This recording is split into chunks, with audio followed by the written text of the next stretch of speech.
Hi friends, అందరు ఎలా ఉన్నారు? బాగున్నారా? మీరందరూ కూడా బాగుండాలి అని నేను కోరుకుంటున్నాను ఫ్రెండ్స్. పార్ట్ 1 చూడందే పార్ట్ 2 అనేది మీకు అర్థం కాదు. సో మీరు పార్ట్ 1 వీడియో చూసి ఈ వీడియోకి రండి.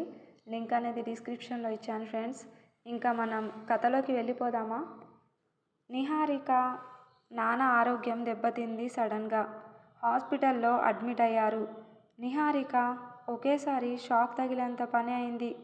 జాబ్ మీద కాన్సన్ట్రేట్ చేయలేకపోతుంది. నాన్న ఆరోగ్యం గురించి దిగులు నిహారికకి. నాన్నకి 2 కిడ్నీలు కూడా పాడైపోయినాయి అని రిపోర్ట్స్లో వచ్చింది. నిహారిక ఏడుస్తూ, నాన్న మీకు ఏం కాదు, నేనున్నాను, మీరు ధైర్యంగా ఉండండి అని చెప్పింది. కానీ లోపల కుమిలిపోయింది. హాస్పిటల్ నుంచి ఇంటికి తెచ్చారు నాన్నగారిని. నిహారిక జాబ్ చేసుకుంటుంది. అన్నదమ్ములు ఎవరి కుటుంబాలలో వాళ్ళు బిజీ. అమ్మ నాన్నను చూసుకుంటుంది జాగ్రత్తగా ఇంట్లో. ఇంటి బాధ్యత నిహారికపై పడింది. ఎప్పుడు కూడా నిహారిక భారంగా అనుకోలేదు. నాన్న బాగుంటే చాలు అని అనుకున్నది. నాన్న మెడిసిన్, ఇంట్లో ఖర్చులకు తను చేసే జాబ్ శాలరీ సరిపోకపోతే ఈవినింగ్ నుండి పార్ట్ టైం ట్యూషన్స్ చెప్పేది. అలా సాగిపోతున్న నిహారిక జీవితంలో ఒక మలుపు అంటే టర్నింగ్ పాయింట్ వచ్చింది. జాబ్ నుంచి రాగానే నాన్న నిహారికను కూర్చోబెట్టి, నిహారిక నా ఆరోగ్యం చూస్తే బాగోలేదు. అన్నలంటావా ఎవరి కుటుంబాలలో వాళ్ళకే సరిపోతున్నాయి. నేను ఒక నిర్ణయం తీసుకున్నాను. నువ్వు నా నిర్ణయాన్ని గౌరవిస్తావా లేదా నీ ఇష్టం. నిర్ణయం అయితే చెప్పు అని అన్నారు నిహారిక నాన్నగారు. ఏమైంది నాన్న? ఏం నిర్ణయం చెప్పండి నాన్న. మీ ఇష్టమే నా ఇష్టం. మీరు కొత్తగా నా నిర్ణయాన్ని అడిగి నన్ను నా చూపులలో చిన్నదానిలాగా చూపించవద్దు. ఆర్డర్ వేయండి నాన్నగారు, చేస్తా, రిక్వెస్ట్ కాదు. You are my best dad, best friend, my life, everything is you only daddy అన్నది నిహారిక. ఒక మంచి సంబంధం వచ్చింది. నేను బతికి ఉండగానే నీ మ్యారేజ్ చూడాలి అని అనుకుంటున్నాను అని చెప్పగానే నిహారిక షాక్ అయ్యింది.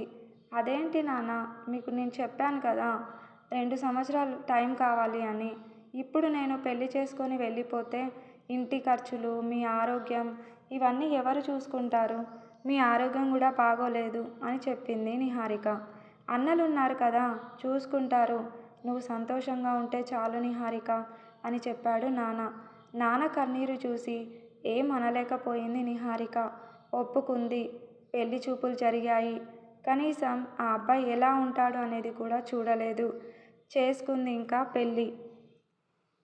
పెళ్ళి అయ్యి వెళ్తుండగా నాన్న నిహారికకి కొన్ని సలహాలిచ్చాడు. ఇప్పుడు అదే నీ ఇల్లు. ఇక్కడ ఎలా అయితే నువ్వు మాకు గర్వంగా చెప్పుకునేలా నీ ప్రవర్తన ఉందో అక్కడ కూడా అలాగే ఉండాలి. భర్త పరువు, నీ పరువు ఇప్పుడు వాళ్ళ తర్వాతే మా స్థానం. కానీ ఒకటి చెప్తున్నా గుర్తుపెట్టుకో, నీకు కష్టం వచ్చినప్పుడు ఈ ఇంటి తలుపులు తెరిచే ఉంటాయి. నీ కంట్రోల్లో లేని ఏ విషయమైనా సరే నాకు చెప్పాలి అని అన్నారు నాన్నగారు. పెళ్ళి అయిపోయింది. అత్తగారింటికి వెళ్ళాక కష్టమేంటో తెలియని తనకు ఆ రుచిని చవి చూపించారు అత్తగారు. భర్తకి చెబితే భర్త కూడా వాళ్ళకే సపోర్టు. ఓపికతో సంసారాన్ని ముందుకు లాగుకొని వస్తుంది నిహారిక. ఎందుకంటే అమ్మా నాన్నలని బాధ పెట్టలేక, మరియు కుటుంబ గౌరవం కోసం. 2 పిల్లలు అయినారు నిహారికకి. ఆ పిల్లల కోసం భర్త మాటలు, అందరి మాటలు భరించింది. జాబ్ చేస్తే కష్టాలు పోతాయి అంటే జాబ్ చేయనీయడు భర్త. కుటుంబ అవసరాల కోసం అన్నల దగ్గర డబ్బు తెమ్మని బలవంతం చేయడం. ఒకటే మాట అనేవాడు నిహారిక భర్త. ఇప్పుడు నాకు మనీ కావాలి. ఆ మనీ మీ నాన్నని అడిగి తెస్తావా లేదంటే నీ ఫ్రెండ్స్ని అడిగి తెస్తావా, నీ ఇష్టం, బట్ ఐ వాంట్ మనీ అనేవాడు. ఇటు భర్త టార్చర్, అటు అత్తగారింటి టార్చర్. అదే టైంలో నిహారిక డాడీ చనిపోయారు. డిప్రెషన్లోకి వెళ్ళిపోయింది నిహారిక. నాన్నగారు చనిపోయారు అనేది యాక్సెప్ట్ చేయలేకపోయింది.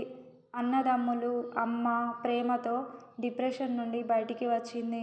నిహారిక భర్త బయటి వారితో రెస్పెక్ట్గా, ఇంట్లో వారితో హార్ష్గా ఉండేవారు. తన అసలు క్యారెక్టరు ఇంట్లో ఉన్న నిహారికకు మాత్రమే తెలుసు. పిల్లల కోసం ఇవన్నీ భరిస్తున్న నిహారికకి పిల్లల బిహేవియర్లో మార్పుని గమనించింది. ముఖ్యంగా బాబు బిహేవియర్, వాళ్ళ నాన్న బిహేవియర్ ఒకేలాగా అనిపించింది. ఎవరి కోసం అయితే తన జీవితాన్ని ధారపోస్తుందో ఆ పిల్లల మీద ఎఫెక్ట్ పడడం, ఏదైనా ఒక స్టెప్ తీసుకోవాలని నిర్ణయం చేసుకుంది నిహారిక. అమ్మతో చెప్పింది, ఇది అమ్మ ఇలా చేస్తున్నాడు అని పెద్దల సమక్షంలో కూర్చోపెట్టి మంచిగా చూసుకోవాలని చెప్పడం జరిగింది అందరూ. అప్పటి నుంచి ఇంకా టార్చర్ చేయడం ఎక్కువ చేశాడు నిహారిక భర్త. ఎందుకంటే నా పరువు తీశావు అందరి ముందు అని. మళ్ళీ అమ్మకి చెప్పింది తను మారలేదు అని. తల్లి, కాంప్రమైజ్ అవ్వు, మేమున్నాం కదా, మేం చూసుకుంటాం నిన్ను పిల్లలను అని. అన్నలు కూడా అదే అన్నారు. సో ఏం చేయాలో అర్థం కాక ఆ పార్క్ దగ్గర వచ్చి కూర్చున్నది నిహారిక. కానీ ఇక్కడే తన జీవితంలో మలుపు తిరిగే సంఘటన జరిగింది. అదేంటో తెలుసుకోవాలంటే పార్ట్ 3 చూడండి ఫ్రెండ్స్. ప్లీజ్ కొత్తగా ఎవరైనా నా వీడియో చూస్తుంటే like, subscribe and support. Thank you all friends.